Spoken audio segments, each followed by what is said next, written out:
साख्रि लानो गोसो गुदुं लाइमोनफोरनि थाखाय मोनसे गोजोनथाव खौरां। नोंथाङा हादरनि थाखाय खामानि मावनो गोसो गुदुं नामा? नोंथाङा हादरनि थाखाय खामानि मावनो गोसो गुदुंब्ला नोंथांनि थाखाय गोजोनथाव खौरां। ITBP आरो BSF आव साख्रि ओंखारदों। ITBP आव 526 मासि लांदां जानानै दं आरो BSF आव कनस्टेबलनि मासि लांदां जानानै दं। 12 थाखोआव बिगियान आयदायाव 45 जौखोन्दो नम्बरजों उथ्रिनो हानाय फरायसाफोरा एप्लाइ खालामनो हागोन। लोगोसे नोंथांनाव ITI नि फोरमानलाइबो थानो नांगोन। नोंथाङा recruitment.itbpolice.nic.in आव थांनानै आबुङै मिथिना लानो हागोन।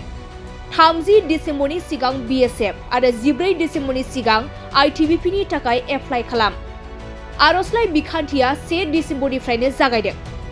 स्पर्ट्स एन्ड गेम्सआव 275 मासि लांदां जानानै दं आरो बोरला गावनाय, बेडमिन्टन, सानस्रिनाय, डाइभिं, बास्केटबल, बक्सिं, साइक्लिं, फुटबल, हेन्डबल, हकी, भलिबल, काराटे, ताइक्वान्ड' बायदि बिफानफोरनि थाखाय मासि लांदां जानानै दं।